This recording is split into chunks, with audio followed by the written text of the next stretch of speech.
It's peak summer right now, but for educators and policymakers, it's peak planning for the return of the school year in under 6 weeks. What does that look like in this COVID-19 era that keeps everyone safe and learning? Let's ask in Western Connecticut, Pam Belluck, health and science writer for the New York Times, and here in the provincial capital, Kristin Rushowy, who spent 15 years covering education for the Toronto Star and now reports from the paper's Queen's Park Bureau. Welcome to you both.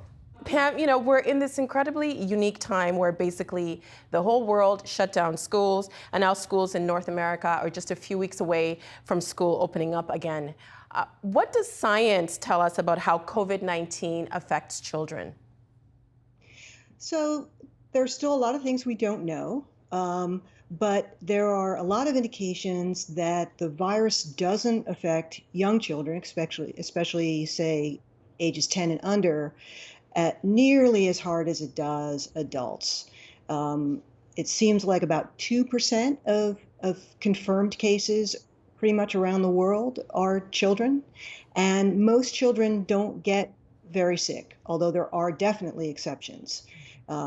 So that's, kind of heartening news. There's also kind of growing evidence that little kids don't seem to transmit the virus to other people as much as adults do. And that's, another promising idea for bringing at least the younger students back to school. Because I think as a parent, in the back of my mind, I know that where my children go to school before all this happened, they would get sick all of the time. But why is it important for us to keep in mind that with the coronavirus, younger children are less likely to get sick? Yeah, so this is such an unusual virus, right? With the flu, with most other respiratory viruses, children get sick and they transmit very easily. This virus doesn't seem to work that way. We don't exactly know why. There are some scientific theories that perhaps children don't have some of the proteins and receptors that allow the virus to get into their lung cells and replicate. But we don't quite know the reason, but what we do know is that they don't get it very often and they don't seem to be symptomatic very often. And that's really important when you're thinking about school reopening, because if you have a situation where children are not going to easily transmit it to each other, then it's a little bit safer to have them in a place with lots of other people. That doesn't mean that the risk is zero. And schools should be, when they reopen, they should be taking a lot of precautions to keep desks 6 feet apart, to do lots of sanitizing, to require masks when feasible. It's possible that for younger children, masks aren't going to do very much because they may not wear them appropriately, but to require teachers to wear masks.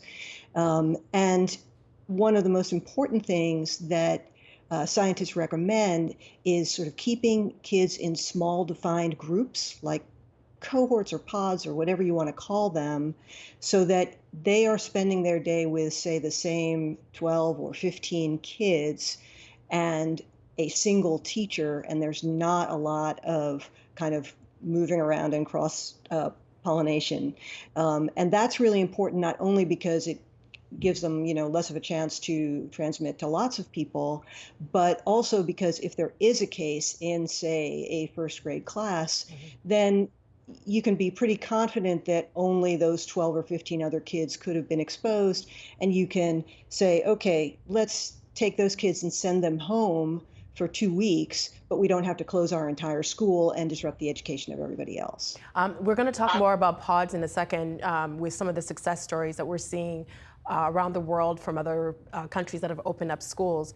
But when we do talk about, we've talked about how kids are not transmitting to other children, but in the classroom, I know there's teachers that are watching the show right now, and they're concerned about their own safety. So what is the science telling us about children transmitting to adults?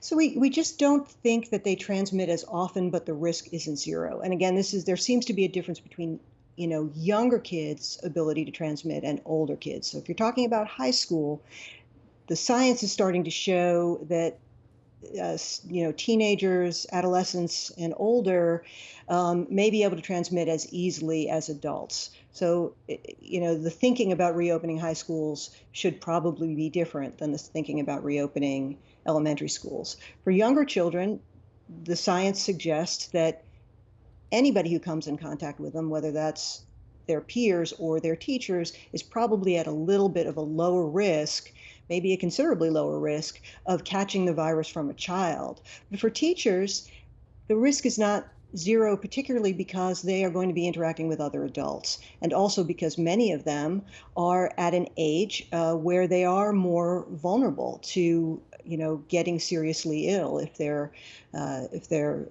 in their 50s or 60s, or if they have some other kind of overlay of medical condition, then they could be quite vulnerable to getting very seriously ill. So teachers and other staff in schools, cafeteria workers, bus drivers, custodians, definitely have reason to be worried, and school districts should be taking as many precautions as they can to protect those workers.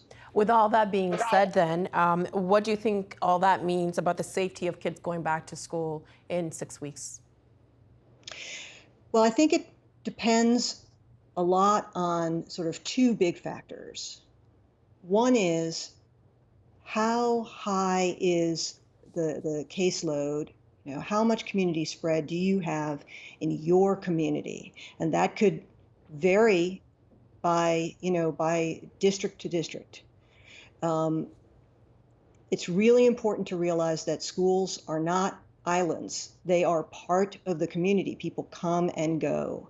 So if you have a lot of cases in your community, like we do in many, many places in the United States right now, then you're starting at a big disadvantage, because you're taking a big risk that anybody, children, teachers, staff, could be exposed in some other environment in the community, bringing it into the schools, and then that's a very high risk. But the other thing is, once you actually reopen schools, there need to be an awful lot of precautions taken that basically sort of back each other up. You're sort of talking about redundancy. It's almost like, when they build airplanes, they build them so that if one engine fails, the other one can take over. And that's part of the logic of a lot of these recommendations and guidelines for schools. Try to keep desks 6 feet apart, but if you can't quite do that, try to keep them 3 feet apart. Try to have kids wear masks. That may not be 100% successful, so keep them in small groups. Try to make sure teachers don't rove from class to class. Make sure you have a plan of what to do if somebody does get sick, and make sure you have sort of backups if a teacher is uncomfortable or is feeling at risk, and you need to figure out another plan for that teacher's responsibilities.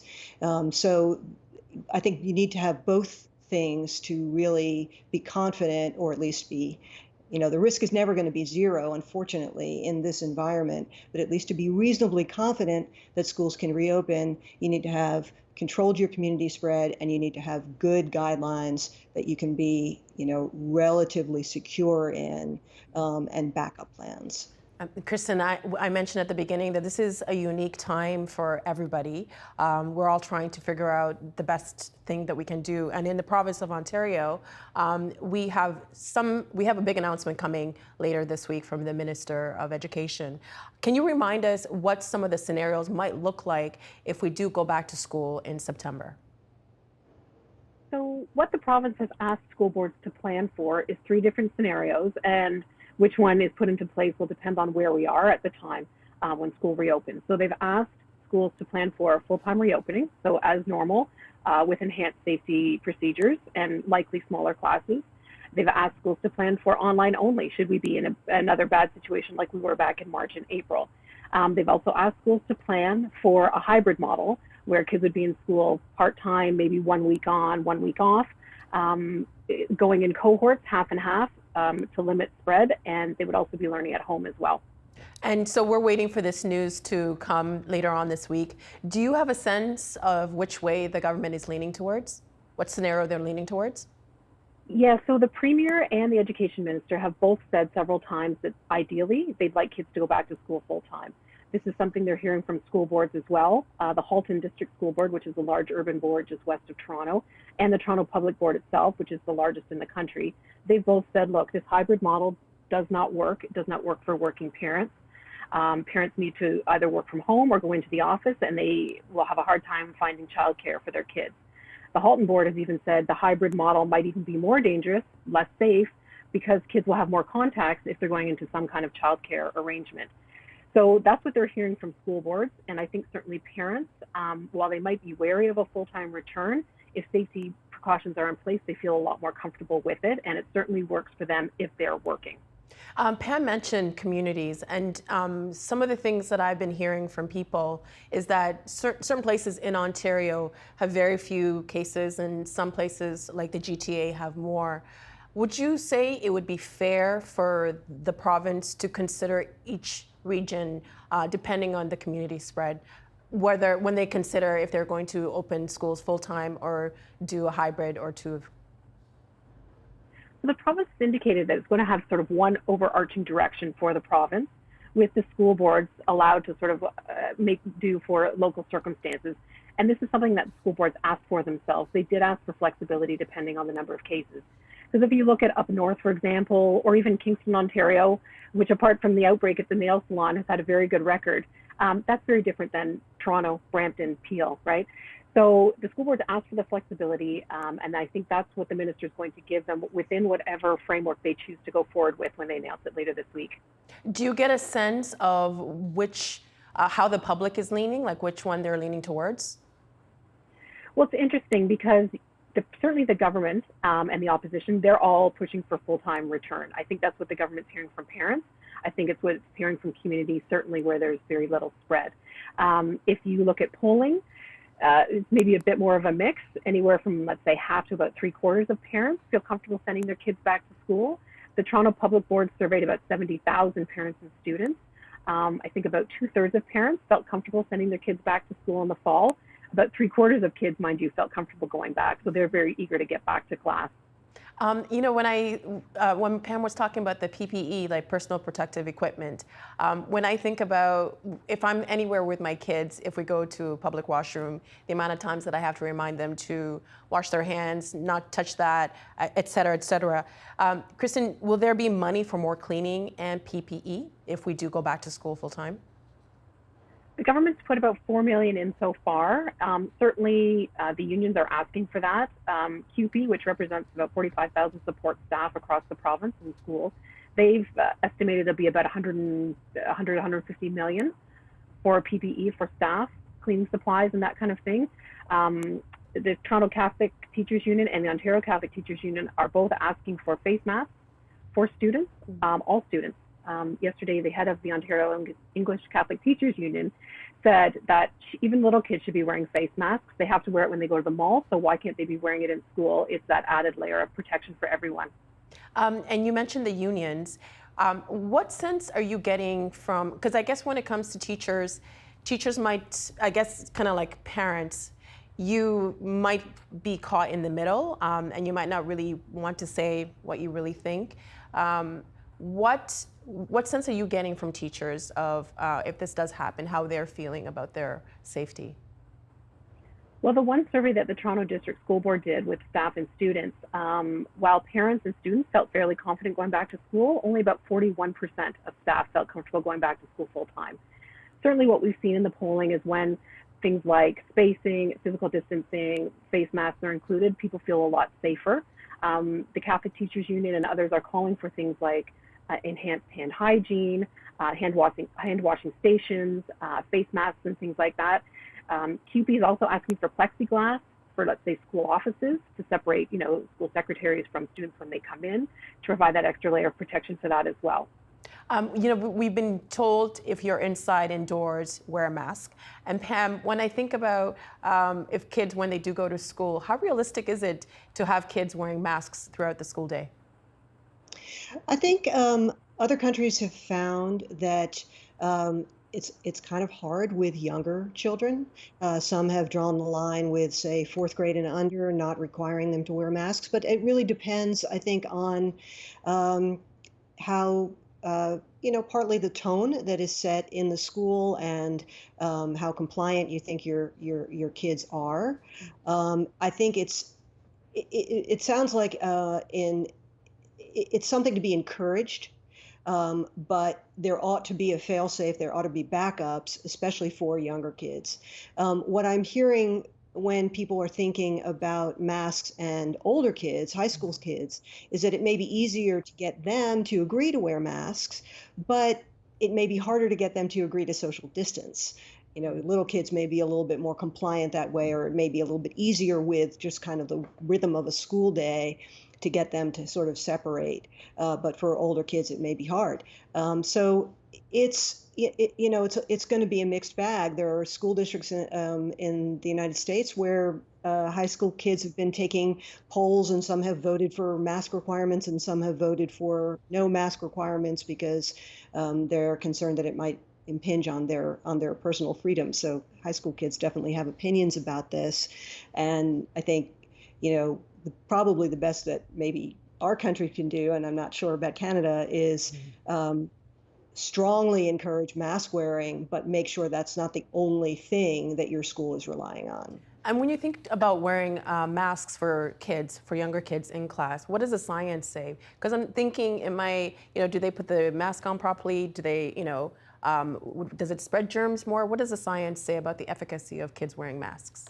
Well, so there's no danger to kids wearing masks. There's no danger to them or to anyone else. But in terms of the efficacy, masks, particularly, we're talking sort of cloth masks. We're not talking about sort of medical grade masks, but cloth masks are generally most effective at protecting another person, not the person wearing the mask. Right? So if the child is sick and the child wears a mask, that protects the people around that child from catching the virus from that child.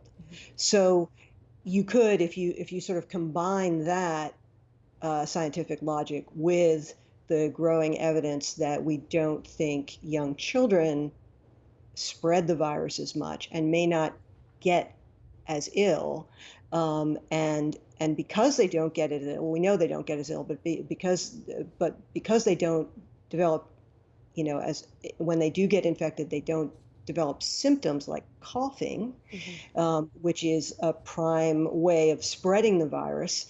That's one of the reasons why they're less likely, we think, to spread the virus, right? So the good news there, when you're talking about trying to get little children to wear masks correctly, is that it may not be that important for them or for the people around them, because they are less likely to, be contagious themselves, and they're less, likely to sort of convey it. So if the mask isn't working that well on them, then that's probably less of a risk than if an adult isn't wearing a mask. And Kristin, we've been hearing lots of studies being done to show how the coronavirus affects children and how it's safe for them to go back to school. When I think of the school situation, kids are not teaching themselves. Teachers are teaching the children, and where it might be safe for the children, it might not be safe for the teachers. Do you see a situation where the school boards are making plans to reopen, but teachers don't feel comfortable going back into the classroom? Well, an issue has arisen in the Toronto Catholic Board. Trustees there last week voted that if schools are to reopen full-time, they would like to reopen with regular class sizes. And the union in Toronto has said, no, that is not going to happen because we don't feel safe if that's the case, because there are some elementary classes that are pushing, close to 30. Certainly in JK to 3, classes are generally, the vast majority of them are 20 students or less, but from grades 4 to 8, they can get a bit bigger. And the teachers don't feel comfortable with that many kids crammed into a classroom because they obviously want the physical distancing and other safety measures to be taken. What happens then? Well, the Toronto Elementary Catholic Teachers Union has said if this is what's going to happen, if this is what our board has voted for, and this is indeed what goes ahead, they're going to challenge it. They said legally through arbitration, grievance procedures, and other legal challenges. And Pam, how concerned do you think teachers should be about getting back to in-person teaching?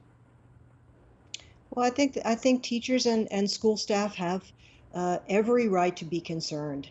Um, you know, um, they, they can be in a very high risk group, especially if they're older, and there's a lot of variation across the United States, certainly in the quality of school buildings, in the resources that different school districts have, and so depending on where they teach, there's going to be a lot of variation in how confident that they can be that their school can have the resources to provide them with protection, to have enough space to provide social distancing, and all of those sorts of factors, to have good ventilation, because we think there's some evidence that that COVID-19 can be airborne, and so all the guidelines are recommending good ventilation. But if you have an aging school building and you're in a cold environment where you can't open the windows, then that's a really high bar to try to provide good ventilation. So I think teachers definitely have a right to be concerned, but this is a balancing act. With many different legs on this stool.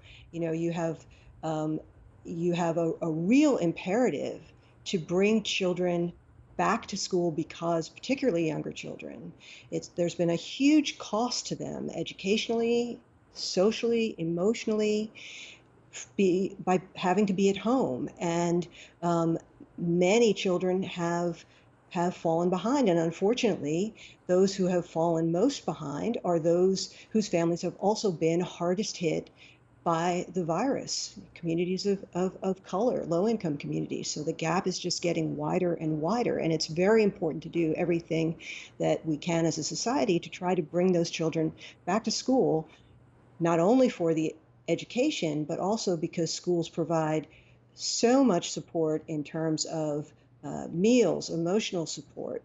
They are a lifeline for families. And then they are also a lifeline for parents.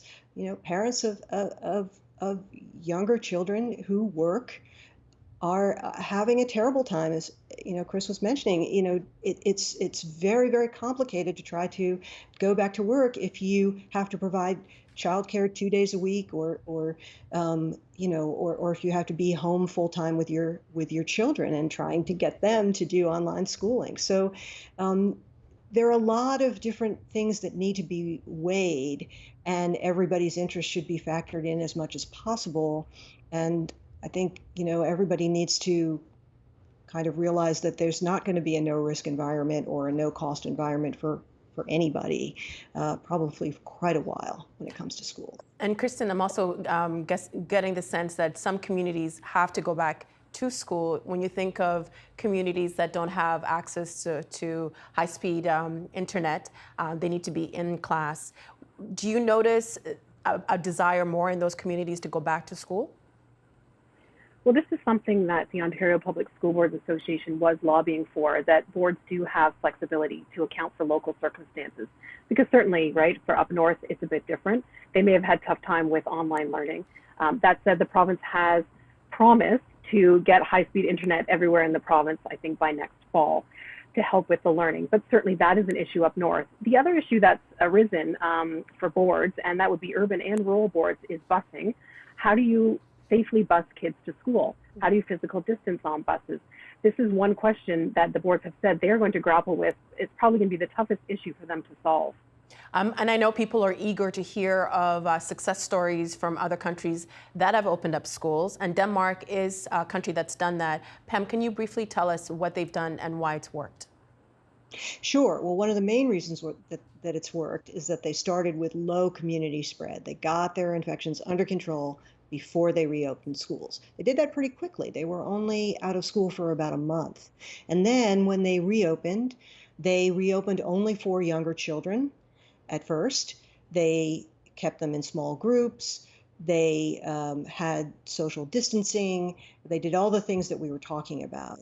And they were able to not only kind of prevent infections in schools, but also the cases in their community did not rise as a result of school reopening. So they're an example of a real model of success, but one that is harder to replicate in countries that have certainly the situation that the United States has, and it's there are things we can learn, but it's hard to kind of paste one country's model on to another. And Kristin, having heard what Pam said about Denmark, do you think that would be doable, the pods in Ontario? Well, certainly in Quebec, that's what they've looked at. They've got pods of 6 students. Other provinces that have announced the reopening plans, they've talked about cohorting, but nothing specific. Certainly it's something that the teachers would like to see. The other creative solutions that we've heard from school boards, for example, in Halton and Toronto, they've said maybe we can move smaller classes. We have more smaller classes, have them in unused community space. The Halton board, west of Toronto, has also said, you know what, we've got a lot of conservation areas around us.